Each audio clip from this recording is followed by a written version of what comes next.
we know you well as a voice from Stateline Speedway.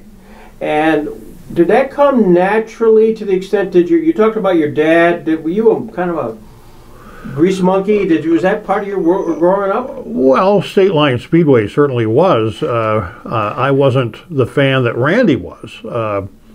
But I went several times a year, every year without fail, from just about the time Stateline opened. I missed the '56 season. I was 5 years old. But I did laugh. The first Demolition Derby was in '58, and I was there. And that was the first event I watched at Stateline Speedway. And after that, my brother and myself, I have a twin brother, Rick, and the two of us would bug my father, oh my Lord, to try and get him to take us to Stateline. I don't think he ever did. My next door neighbor, Ray Swanson, was a wonderful guy, and he was related to number 11. All of a sudden my mind went like that. Squirt Johns. He was related to Squirt. Yeah, 5'11". Right. And so he would come up to watch his uncle, I guess, was what Squirt was to the Swanson family. And we never went in the pits. Never. The first time I went in the pits was when I was the announcer. So, but the funny story about going in the pits is that you don't know people. You don't. There was so much good guy, bad guy stuff from the '60s, and you remember that. I'm sure. We're the same age, by the way. Well, those guys from Erie came, and the baddest of the bad was Dick Litz. I mean, he was bad. Well, I was always afraid to talk to him, scared to death to talk to him. And here, even when I was announcing at Stateline and Erie's, I'd see Dick come in and I'd make myself scarce. Well, one day, in comes Dick's team with a friend that I grew up with, a good friend named Rob Morrison. And I'm thinking, like, if Rob Morrison gets along with Dick Litz, what am I missing? So I went over and I stuck my hand out and I said, hi, Dick, I'm Ron Smith. And he goes, who? And I said, Ron Smith, I'm the track announcer. Really? You mean, let's see. And he looked at his watch and he said, how many years has it been? And you've never talked to me? I said, because I was afraid. What? Afraid of me? Are you kidding? And I never heard a man laugh so loud in my life. And Rob Morrison is on the ground. He's rolling on the ground. And here all these years, because of all the hype, about being such a bad guy, I was scared to death. And if you remember Litz's crew, he had a couple guys that they lifted weights and they were former football players and they were downright scary. You did not want to mess with Dick Litz. But I got to know Dick the year before he died. And of all the stupid things that I've done in my life, that was the dumbest, was to not get to know several drivers, and Dick being on top of the list because I was afraid of him. And there were guys that you did not want to go near, but name names. Name names while you're on it. Name names? Yeah. Well, Dick Litz was one. I was really turned off by Chuck Piazza. He yelled at me the first night that I was announcing. He was in the pits and screamed at me over something, and come to find out I was not the guy that created the problem, but I got yelled at anyway, and so I stayed away from him. And, to be honest, I've put so much of that behind me that I can't. But the Dick Litz story, of all the people to be afraid of. So you get exposed a little bit to Stateline Speedway. You're in Columbus, Pennsylvania. Is that where you grew up?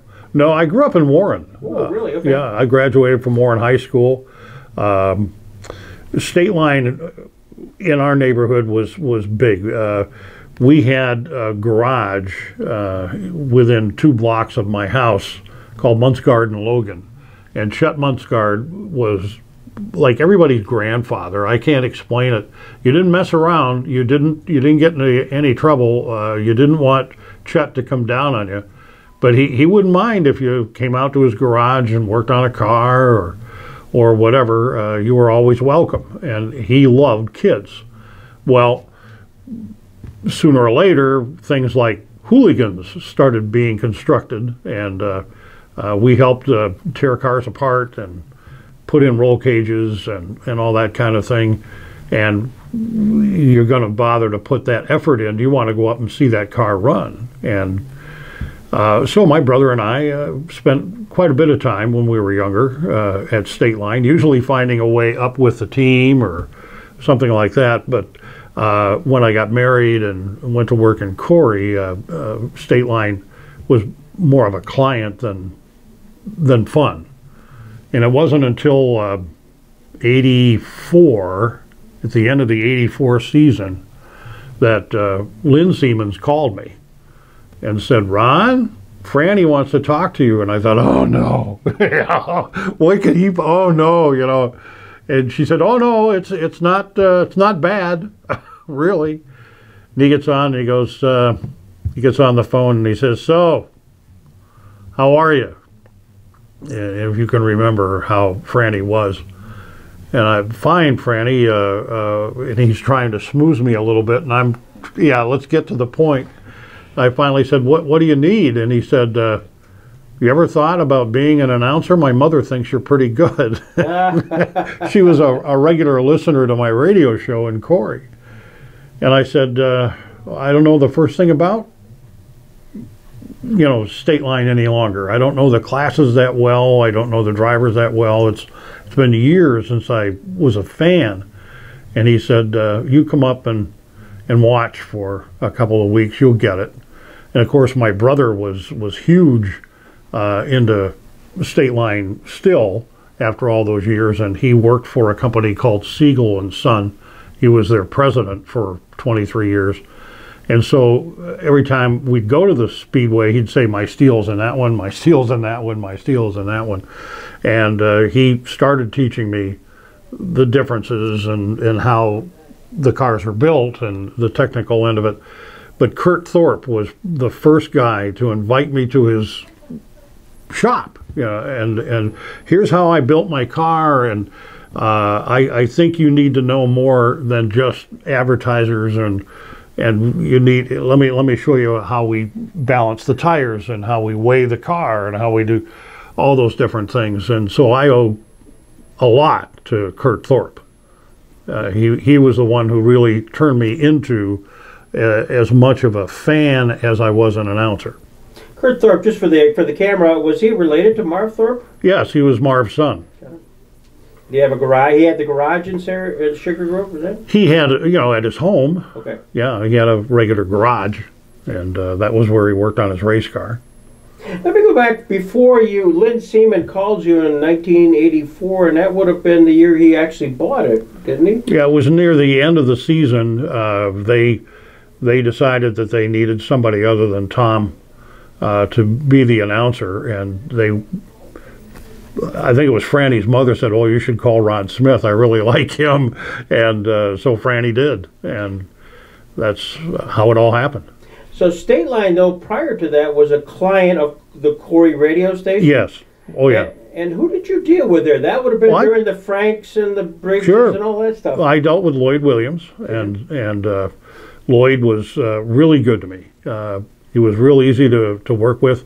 The last year that Lloyd was active as an owner of Stateline, I was in my office, and a man came in, a heavy-set guy with white hair combed straight back, and he looked in the window at the control room, and I was on the phone. And I remember trying to get off the phone to find out who this guy was, and here it was Lloyd. He had cancer. His hair had turned white. He was starting to lose it. He was bloated. I remember Lloyd Williams being thin, very well built, frankly, and curly brown hair. And it sure didn't look like that. The last few weeks, it turned out he died shortly after that. At any rate, I really got along great with Lloyd. In fact, what was funny, and I tell this story because I have a son, Bob, who looks remarkably like I did when I was pick an age. And Jerry Frank called me at my house one night. This is, say, 10, 15 years ago. Not even that long ago, more like 8 or 9. But anyway, he calls my house, and Jerry never calls me, you know. My wife answered the phone. She goes, "It's Jerry Frank." I'm thinking, like, there must be, you know, something happened. You know, something's wrong. So, "Hi, Jerry. What's the matter?" And Jerry said, "There's no easy way to ask you this." "Okay. Do you have a son?" I said, "Well, yeah." "He works at Arby's in Corey, right?" And I said, "Well, yeah." "My God, you never talked about him. You never told me you had a son." I said, "Well, you don't tell me about yours." and we started laughing. And here he had seen my son hand him his dinner out the drive-through at Arby's in Corey, and took one look at him and said, "That's Ron Smith 25 years ago," you know. And because what impressed Jerry was that I was the only radio salesman that was willing to drive to the Speedway to talk to those guys. You know, each year we'd have a new package or whatever, and all the other radio stations would just call, and I was the one that would drive up there. So during that time period, just before the Siemenses, talk a little bit about who did you deal with? You dealt with Lloyd. What about Len Briggs and those guys? We don't know that much. I don't know that much about them. So if you have any stories or vignettes about those guys? Not really.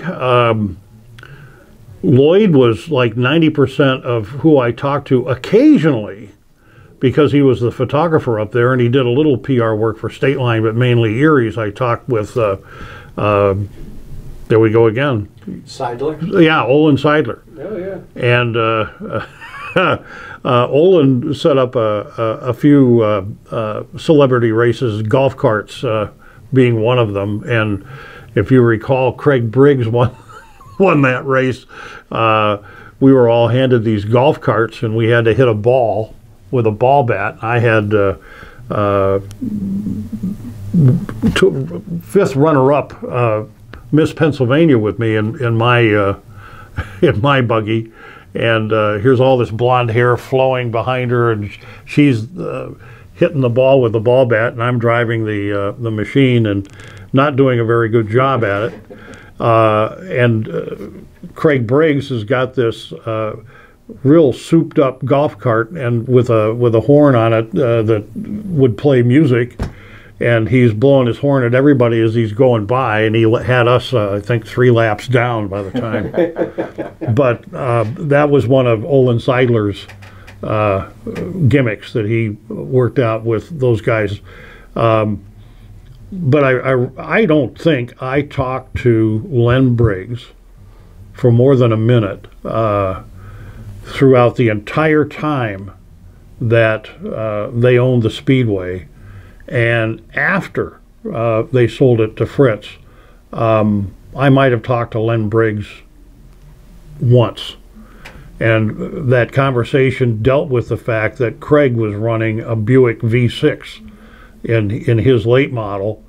And the only conversation about that we had was, I said to Len, I said, "So what's the deal with the V6? What do you think?" And he said, "Well, it had its advantages in that it was light and it produced a lot of horsepower, but it broke real easy." And that was it. That was it. That was the end of the conversation. About 10 years after that, Emery Mann, Len Briggs, and I went out to a celebration sort of thing of the Cuba Speedway. There's a fellow that wrote quite a book about Western New York. Easton, yeah, Fort Easton. And he invited us. And so that afternoon, Len Briggs was in the front seat, I was in the back, and Emery was driving. And that was the only time that I ever had quality time with Len Briggs. I had a lot of quality time with Emery Mann over the years, but talk about him. Emery was a friend of my dad's, and I'm not sure how they knew one another. Probably through the Masons or something. But anyway, Emery always kind of treated my brother and me very well. He was just, for whatever reason, we were more like his family. And from the time I was 7 or 8 years old, I was quote unquote friends with Emery Mann.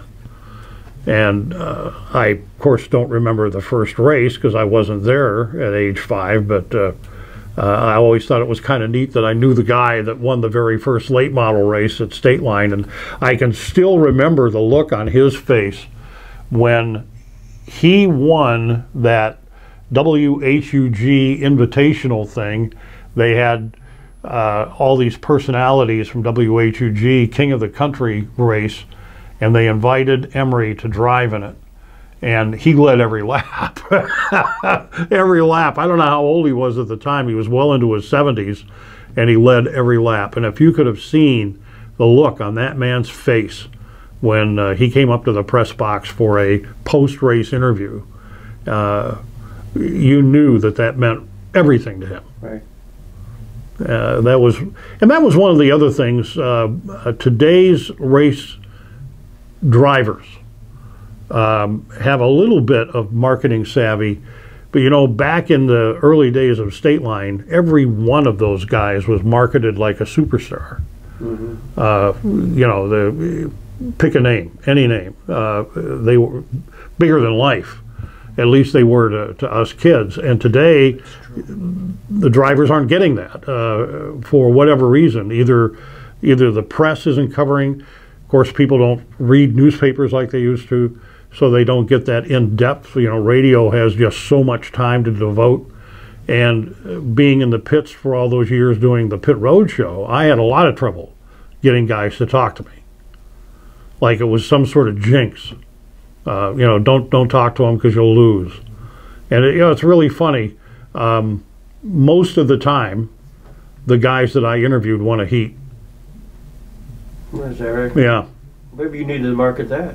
Well, win a heat, talk to Ron. Yeah, exactly. You know, at least they won a heat. Yeah. You know, but that was probably the most frustrating thing. Was we were there to promote those guys, to get them in front of the public. Wiener Anderson, for example, my last Pit Road Show, came up to me and said, "I want to thank you for making my career what it was." Right. You know, nobody would have paid any attention to Wayne Anderson. Nobody would have given a darn about him, except you came on and kept calling me Stateline Speedway's legendary Wiener Anderson. And I think a lot of it had to do with his personality, too. He wasn't afraid to talk to people. He was a warm and kind of a cuddly guy, and still is. The thing that I'm saying is that at one time, Sammy Lamancuso, for example, was bigger than life. And I'll never forget sitting in the stands one night. I'm not even sure why I was in the stands, why I wasn't in the press box, but it had to have been after I retired from announcing. So I'm sitting in the stands, and there's this fella and his girlfriend in front of me, and he said, "Man, I'd give anything to meet Sammy Lamancuso." I heard him say it. Well, Sammy was sitting 2 rows down. He was, you know, quote, right there. And I leaned over to the guy and I said, "Well, Sammy Lamancuso's right there." "Really?" "Yeah, he's right there." "Why don't you go over and talk to him? He'd love to meet you." "Really?" I said, "Yes, really." And the guy got up and it was almost like a little kid meeting Santa Claus. You know, he was too scared to do it. So I had to go down, and I said to Sammy, I said, "There's this guy behind me who would really like to meet you." And Sammy turned around, and of course, Sammy being the kind of guy he is, he stood right up and he said, "Oh, okay, him?" And I said, "Yeah." And he walked over, Sammy Lamancuso, shoved that hand right in front of him. And I thought the guy was going to pass out. You know, the color in his face went away. Yeah. And the girlfriend was just thrilled, you know, that this superstar was kind enough to come up and actually shake his hand. but that's the way those guys were. They all were. Was there an awe for you to, as you started up at Stateline, to meet some of those older guys? They may have come back for an old-timers race or something like that. Was there a... Yeah, there was. At first, sure. But, you know, after you meet anybody, I don't care who it is, whether... I'll explain it like this. I was sitting in a big conference, a huge conference, father-son dinner in Pittsburgh at a place called the Syria Mosque. And we were having a father-son game at the Pittsburgh Pirates, and before that we had the big dinner. Well, this guy was sitting way down at the end of a table. Guy looked about 6 inches tall. That's how big the tables were. And I remember looking at the guy and saying to my brother-in-law, "Who is that?" And he's looking. "Yeah, who is that?" And we're all, "Who is this guy? We ought to know him." Well, two very kind of official-looking guys in golf shirts with headphones and microphone, kind of concealed guns in their back pocket, come down, and you see the guy nod and, "Okay, fellas," and he shakes hands with the guys he's sitting with, and he gets up and he's following these two gentlemen up in front of us. And as he's walking by, it starts to click. And I looked up at the guy and I said, "Jerry, how you doing?" And, "Fine." And he left. It was Gerald Ford. I called him Jerry. Yeah, of course. Why not? Why not? And you know what? He answered me. Sure. You know, fine. I didn't say Mr. President. He wasn't president at the time. He'd already left office. But yeah, I called him Jerry. Ron, what years did you work as the announcer? So you started in I started at the very end of the '84 season. The first race that I actually called was the mechanics race. Remember, they used to have those at the end of each year. I called that, and then I actually did the demolition derby that year, and then from '85 to the end of the 1999 season. Well, who preceded you as the announcer at Stateline? Tom Abbott. And who succeeded you? I don't remember. Oh, Tom Wolfe. Tom Wolfe did. And why did you stop announcing at Stateline? I had a heart attack. That's a good reason. Yeah, a lot of people don't understand this. When you're the announcer at Stateline Speedway, you don't show up at 4:30, 5 o'clock in the evening, and get your prep done. And no, you don't. You're working all week long. You're getting caught up on what's going on at race shops. You're talking to sponsors because people called me directly. Hey, I want to give hats away. What do I have to do? Da, da, da, da, da. I really worked at least 8 to 10 hours every week the day before Saturday. I mean, there was conversations, homework, reading articles, and that kind of thing to be completely caught up. And then, of course, back then, we had new spectators every week. There'd be new drivers show up every week. And some of them were smart enough to get a hold of me and say, "I'm bringing my car, it's number 16, blah, blah, blah."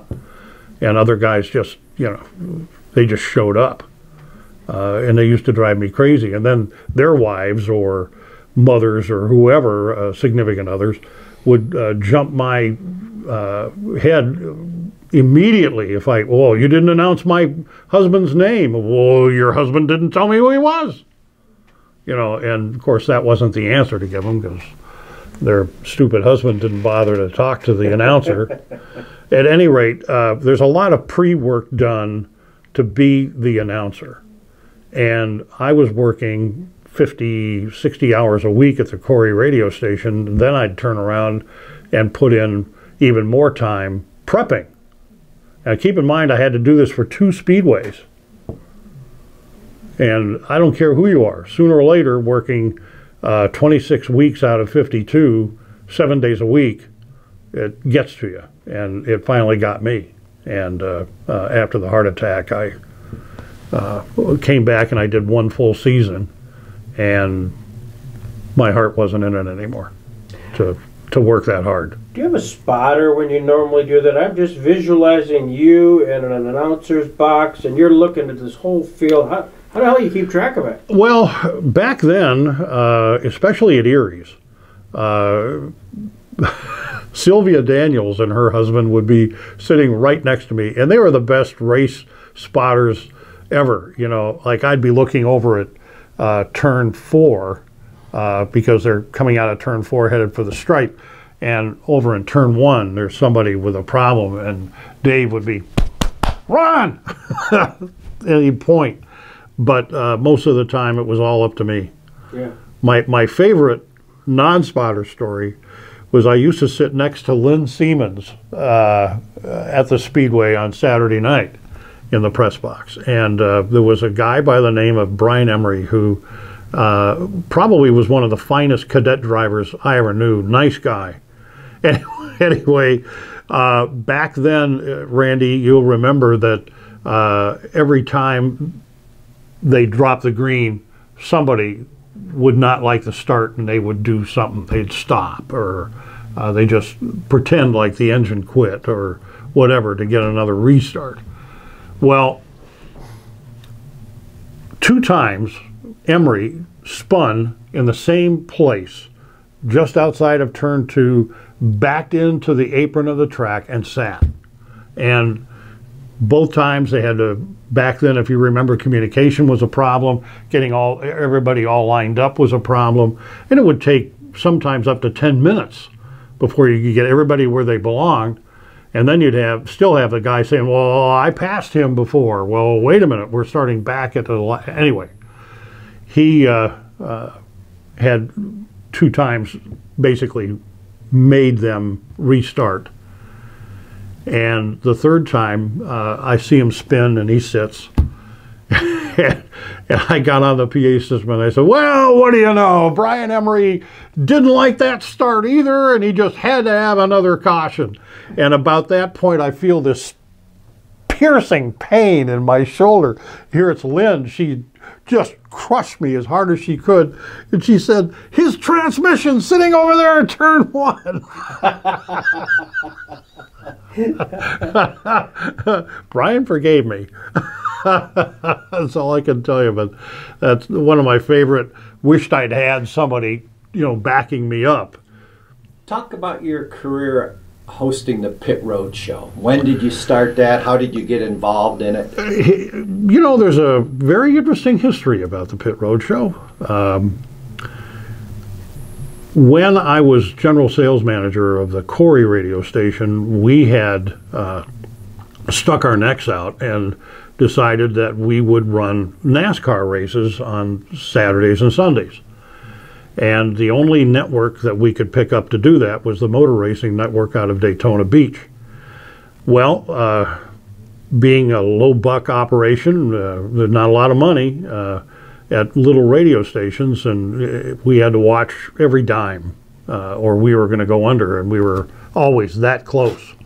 Well, NASCAR was this huge advantage. We were the only radio station in the region that had it. And WKSN decided they wanted it too, and that's part of our marketing area when I worked in Corey. And so the Motor Racing Network contacted us and asked us if we'd be willing to let them have it because we were the first affiliate in the area, and we told them no. Well, that totally infuriated the guys at WHUG, WKSN. They were very angry that we wouldn't let them have it. And the first night when local racing started that year, in walks one of their sales reps with a couple of pieces of paper, and his hand is just shaking like this. And he sets it down in front of me and goes, can you announce that? Almost like he's afraid to ask me. And I'm, okay, sure. And I'm looking at it, and it says, be listening next week for a new live feature from Stateline Speedway, the Pit Road Show. Oh, this is great. And he looked at me and he said, See, if you'd have let us have that NASCAR race, we wouldn't be doing this. But we're going to put this on FM. We're going to put it on FM, man. We're going to really smoke you over this. Well, it was a completely different piece of programming. We're talking about local racing, NASCAR racing, two different things. And I was delighted because finally there's going to be radio coverage to establish that personal touch between fans and drivers that I thought was missing. So this is great. Well, the first year they had Mark Thompson and Mark Hopkins doing the Pit Road Show on WHUG, and this was punishment to Ron Smith for not cooperating and falling into line with them. Well, who ends up hosting the Pit Road Show years later? It was funny. I'd retired as announcer. I was done. I didn't need to worry about Saturdays anymore. And my phone rings. It's the beginning of the 2001 season. And it's Gary McIntyre, who at that time was operations manager at WHUG. And he said, "Hey, Ron, look, once in a while, either Matt Schrader or myself, one of the two of us, need some time off. Any chance at all that you could come out and cover for one or both of us for the Pit Road Show? You know, because you know who else knows racing as much as you do?" And well, yeah, once in a while, not a problem. When I get there, my first night covering, and Matt Schrader says, "Well, I'm quitting." So should I just walk out or should I give notice? I said, "Well, give your notice. So you don't just walk out." And within about 6 months or 7 months after that, we had just gotten started doing the Pit Road Show. Of course, now every week, Gary McIntyre leaves. So I ended up doing the show, and I laughed about that every Saturday night, thinking WHUG started this to punish me, and who's doing it? When you were at the Corey radio station, you even instituted a pit road type of a show from Erie Speedway. I wish that had worked out better. We just did not have the coverage into Erie that WHUG had into their own market. So what I'd hoped would accomplish, what would get done, just couldn't. It just wasn't. It was a good try, and you hosted it very well, I might add. Randy did, but it was just one of those things that didn't work out.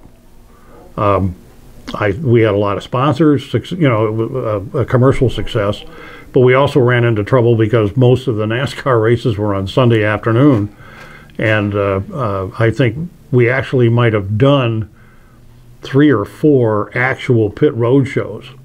Rain, we had trouble with that. We had trouble with NASCAR. We had trouble with transmitter trouble. Yes, I mean, there was just, this, that, the other thing. I think we had maybe 5 of those done, maybe. So you should go back to so many years you've done it at Stateline, and it continues to this day, the program itself. And you did your last one, I guess, last year? No. This Saturday year. night. Oh, Saturday night? Was his last one. Okay. We should reflect back and you'd say, well, we've done it for so many years, but let me tell you a couple of crazy incidences, either on the program and up to the program, something nutsy that the camera would like to hear. Well, just the creation of the show itself is quite a soap opera story itself, but... Tell us. Well, I did. That's okay, WGD. Yeah,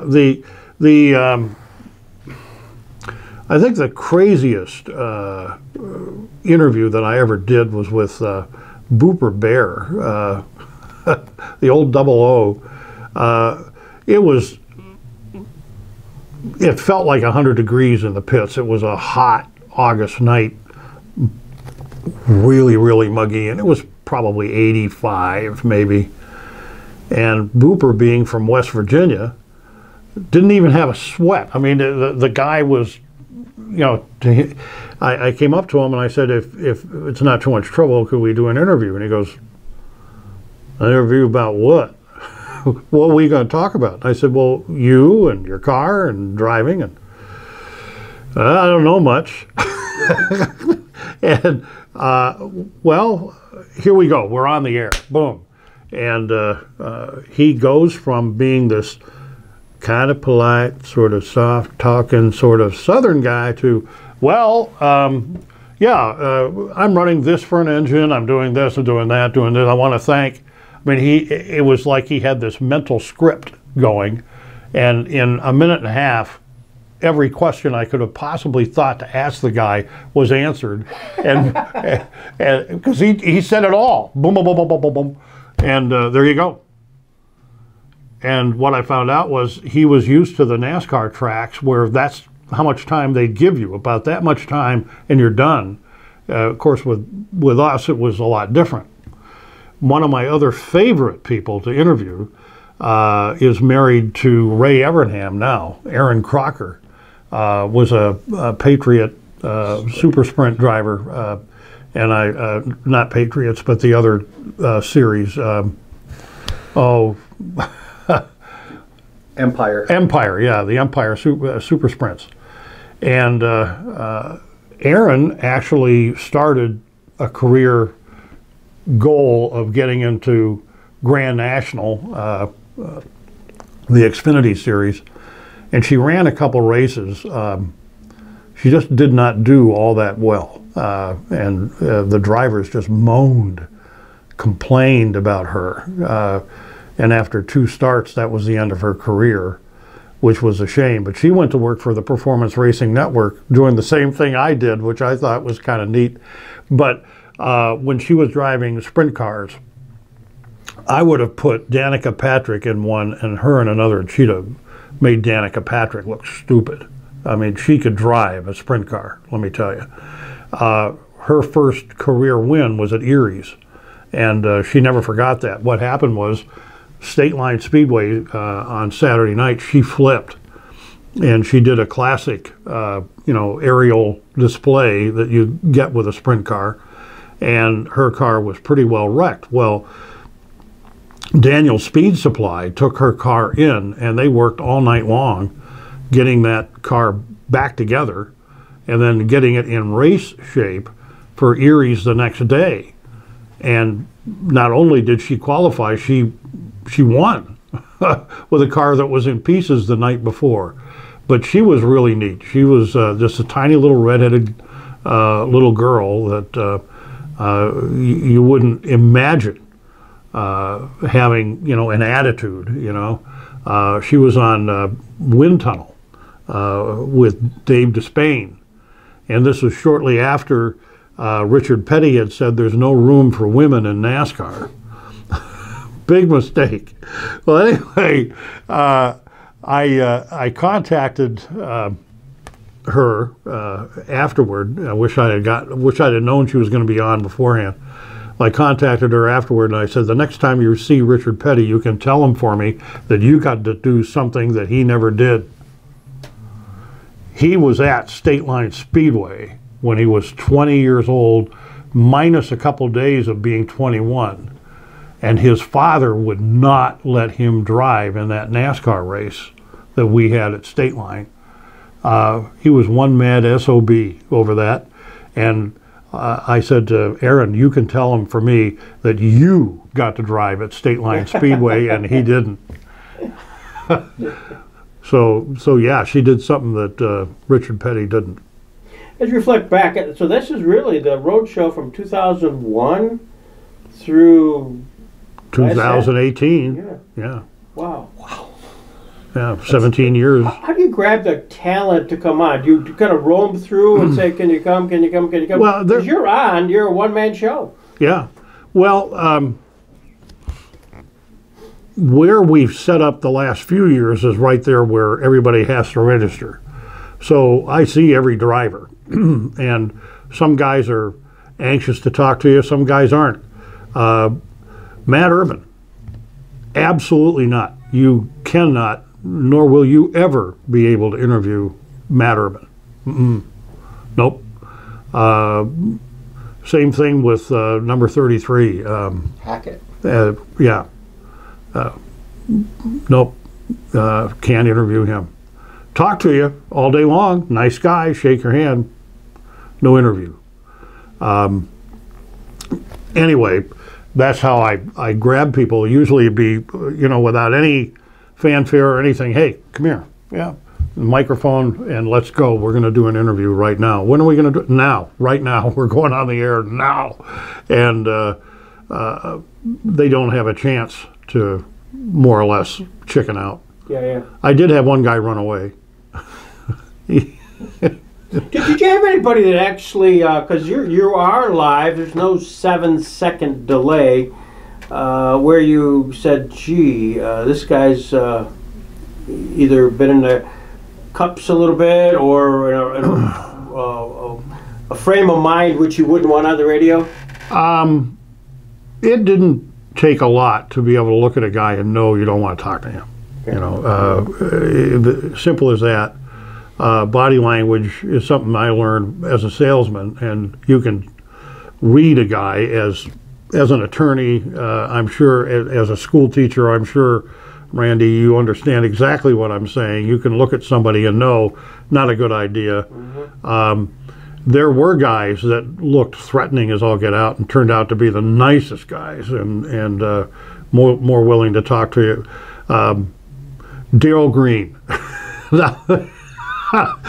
He is one scary looking dude, and I'll tell you what, you couldn't ask for a nicer guy, really, and he'd be willing to do anything for anybody, including he loved going on the radio and talking about the guys he was helping, and he considered that, you know, part of being a team. But how I got him basically was I just grab him. Yeah. And there were guys that are an annual event. Every year, first night, we talk to Bear Shagla's son, Dave. Dave is always on the first night, and then the agreement is I won't bother him again. But he does a great interview. His dad did too. There was another guy who looked scary as all get out and turned out to be such a nice fellow, was Bear Shagla. He one of my favorite people. But the first time I saw him, here's this guy with a flat top haircut and a beard and just the meanest look on his face. But nice guy in pink. Your road show was always before, it was a pre-race. Did you ever do anything after the races? Did you ever do any kind of a postscript? No. Generally, doing the pit road show, a lot of the time I left after we were done with the pit road show. One of the things that bothered me when I was the announcer was people didn't know I showed up at like 3 in the afternoon. Franny Siemens wanted me there as early as I could possibly be, and I did a lot of other stuff other than announce. I mean, you know, I checked guys in. I more or less guarded the pit gate. I would go into the pits, I can't tell you how many times, and fish guys out because they were parked in there before we opened and they needed to pay. You know, that kind of thing. My favorite non-air job was during the Demolition Derby one year. This extraordinarily sexy, there's no other way to say it, girl came in, and she was dressed, well, completely dressed, but barely. And she was going around and talking to drivers of the Demolition Derby. I didn't think anything of it. And in my headset, I get a call from the tower, Ron, get that woman out of the pits. What? Get that woman out of the pits. Why? Don't ask why, just get her out. Well, here come to find out, she was working for Brian Horner. and she was buying the wrecks before they wrecked them. Oh, really? And yeah, Franny just hit the roof. Franny wanted to buy the wrecks. Oh, well, sure. So, and how Franny would do it was, oh, you don't need to drag that home. I'll take it off your hands. That's good business. I mean, it just is. So anyway, I come over and I said, I'm sorry, I'm going to have to ask you to leave. What do you mean? I gotten a call from the owner, and he is asking that I escort you out. I'm trying to be as polite as I possibly. Who's going to be rude and angry and mean to this incredibly beautiful woman? And she took a deep breath and she indicated, "Give me your arm. Let's go." She wrapped her arm around mine, and for about 15 seconds, I was in pure heaven.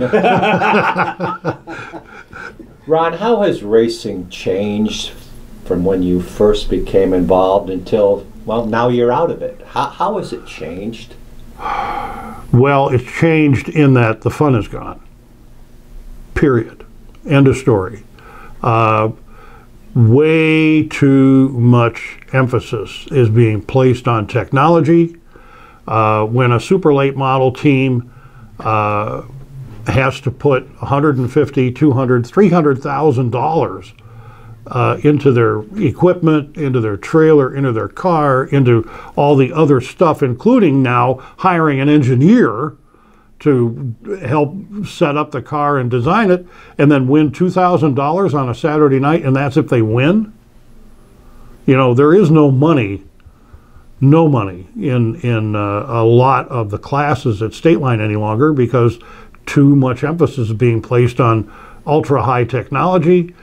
Too much emphasis is being placed on basically the time taken to professionally tune a car and make it go fast. Classic example of how the whole situation has changed is Robbie Blair. Robbie spends every day of his week on that race car. Every day. They know where every nut, bolt, and name a part is on that car. They know where every tool they need to fix that part is in their shop. They live, eat, breathe racing, okay? Not everybody can do that. And because they do, and they're so well prepared and so set up well, they win a lot. Kind of like a Dick Barton team, I remember a bunch of years ago, that the longer they stayed together, the better at it they got. And the same thing goes on with Robbie Blair. So you have one guy who better than 50% of the time is going to win the big money. You know, so the fun is gone in that division. It's way too serious. Put your crystal ball in front of you, Ron. Where's racing going to be in 5, 10 years? Unless things change, first of all, and I'll give Rush a lot of credit for trying to develop a cheap race car. Some of it's worked and some of it hasn't, but they've come out with a new sprint car, wingless sprint, and the car is so cheap you can build one for half the price of an E-Mod. And they're a serious race car. At any rate, the future of racing, you have to kind of repeat history to save racing from where it's headed. And what I mean by that is Franny Siemens went out and he literally invited anybody that had a garage to build a race car. And simplicity was the rule. If you remember back in the 70s and 80s, darn near everybody had a race car in their neighborhood. Okay, and for every car that came to the track, 12 people came to support that car. Well, right now you don't have that. You have a smaller turnout, and all of the classes require a whole lot more work.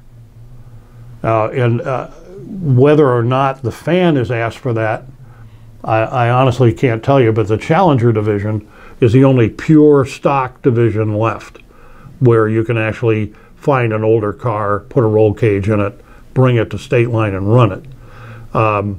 But more of that has to happen. You have to feed the divisions in order to keep them going, and the way you start is by putting a simple division out there. Probably as far as track prep is concerned, as far as modernizing the facility, as far as cleaning up Stateline to make it a desirable place to go, you can't say enough about the work that started with Billy Catania, and the Scots continued, which the stuff they've done, a lot of fans don't even realize what they've done. The lighting, the electronics, the restrooms, for crying out loud. I mean, all those different things that you take for granted were in such bad shape that the health department was ready to say, you're not allowed in here anymore. And it was saved. The regulations have met, people can eat, and they know that they're going to get good food, and it's going to be well cooked and all that kind of stuff. But you said, where's the future going to be? Well, the future is going to be either the technology wars stop, and we go back to making a car that somebody with limited experience and understanding can build and be competitive with, and then actually get the numbers up, because numbers are the game.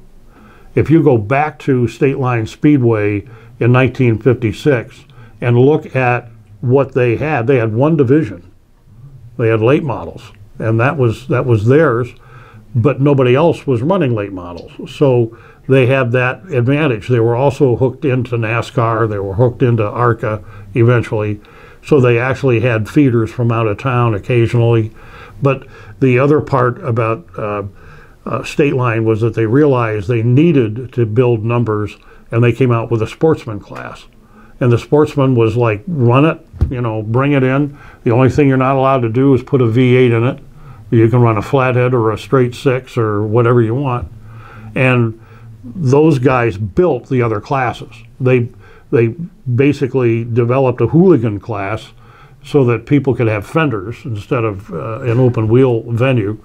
And the hooligan class, I didn't watch too much of that. By then I was married and starting to raise a family, and I wasn't at the track every Saturday night. But the hooligans, evolved into spectators and cadets and on and on. And if you remember back in the early 80s, we had 4 spectator heats, 4 spectator features. We had 4 cadet heats and 2 cadet features, and we had more cars in those 2 divisions than most track had in everything they ran. Well, that numbers game is never going to happen again unless you make it easy for somebody to build a race car and come out and compete. And all it takes is one guy to say, hey, I can do that. But they can't say that about a late model. They can't even say that about a crate late. Not so much about the street stock division. That all of those divisions are rather technical. The super sportsman class got right down to the fact that I think there was only one family left that actually owned every car in it, and it just wasn't working out. So I think it was wise that they did what they did, but they need something else of a budget nature in order to attract people. The Challenger class for this season, anyhow, with Andy Proper moving up, is wide open. Andy Proper did the same thing to his street stock or Challenger car that Robbie Blair does to his late model. He worked on the car and kept that car in tip-top condition so that it was race ready every Saturday, every Sunday, and he won with it. Because the one thing he never did was break. That was how he won all those points championships, was his car was race ready and ready to run, and simple as that. Well, he's not there anymore, so now it's wide open. And I hope somebody fills that slot. So what was your Saturday? It was your last broadcast of the road show. What was your sign-off? What did you say? I don't even remember. Did you say any? Do you have a reflection? Well, legacy is sort of a 5-minute moment where you said, Other than I wanted to thank the fans who liked the work I did, that enjoyed listening to me. I enjoyed working with so many different people, and But it was time for me to set the mic down and walk away. Ironically, I'm driving up here today, listening to you on the radio, talking about a deer, damn near hit, and running right across was in fact a deer in front of me. Today. I said, gosh, maybe I ought to wrap this up too. Well, you can't believe in 15 years the stuff I've seen on my way to work. You cannot imagine. I've seen bear, I've seen wolves, not coyotes, wolves. Seen plenty of coyotes too. Mainly those I would see when I was driving in real early in the morning or in the dark because the sun hadn't come up yet. Deer all the time. But the Amish population has grown immensely between Columbus, Lottsville, and Sugar Grove in that 957 corridor. And every morning, you have at least one, and anymore, it's more like 3 or 4. And you had better, I don't care where you are. If you're going up a hill and you're not sure what's on the other side, guaranteed there's probably an Amish buggy up there, and you're going to hit them if you don't have your foot off the gas and ready to jump on the brake. And that kind of constant threat, I'd had enough of it. So Tommy, the most important thing, you drive from Columbus, Lottsville, Sugar Grove. Do you ever go to Wrightsville and the White Swan Ballroom? Sure. Yeah. I've been there. We've been there. We just think it's a hoot. Just such a hoot. Well, they have a wonderful idea there. What you might not know is that was like the hottest place around. It was the Wrightsville version of the Melody Inn is what that used to be back in the 40s and early 50s. Wow. My wife's boss, a guy named Harold Curtis, used to take his girlfriend, who is now his wife, dancing there on Saturday nights. And they'd bring in bands, and there was always something going on at basically, I don't think it was called White Swan then, but basically that was a grocery store. On the bottom floor was a grocery store, convenience store, classic pots and pans hanging over the checkout counter, because my dad used to sell cheese there. And I used to go with my dad back in the mid-50s. And that was one of my favorite stops, was that store. They always had big piles of blue jeans and plaid shirts and just classic old-fashioned dry goods store. Wow. Is what was there. And then the dance hall was upstairs. Do you go there now at all? Do you see? No, I haven't been out. I haven't been out for a long time. I think the Drifters were there last, Right. and they only had the one hit. So once they did Under the Boardwalk, the rest of it's history. Yeah, we've been caught up, Randy and I, and all this stuff. This has been spectacular, Ron. I'm so glad that you shared some of this stuff. What's the question we should be asking you? What have we missed so far? Probably one of the best questions you could ask is how in the world can you keep up an intensity over a 5.5 hour, 6 hour night? If you recall, I could keep that talking going. I couldn't do it now. I could not do it now. In fact, I was listening to myself on an old Erie's Speedway audio that somebody used a video camera and filmed all the races, and I was on the PA system talking, and I sat there and I listened to myself and I thought, my Lord, first of all, I never shut up, and secondly, how did I ever do that at the top of my lungs all night long? I don't know. All I can tell you is that my vocal cords and everything could never handle it now.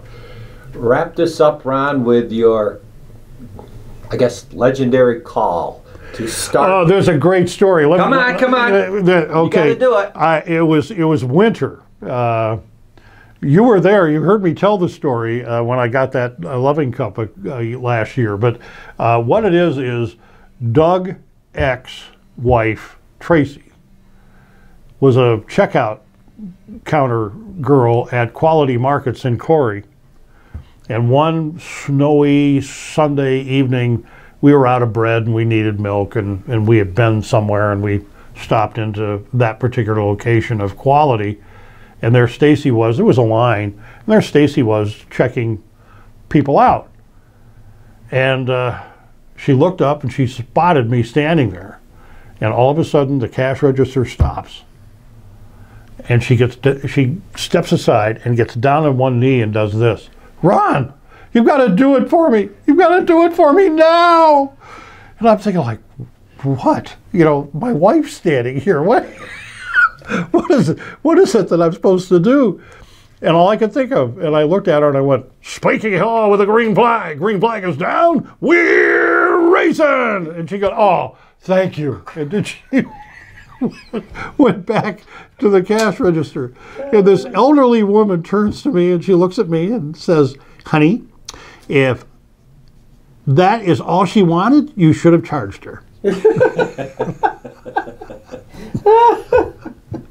But I didn't realize how important that stupid thing. And I don't even know what prompted me to start saying that. You know, Spanky Hall with the green flag. Green flag. No idea. It just came natural. It was something I said, and for lack of being inventive, I said it all the time.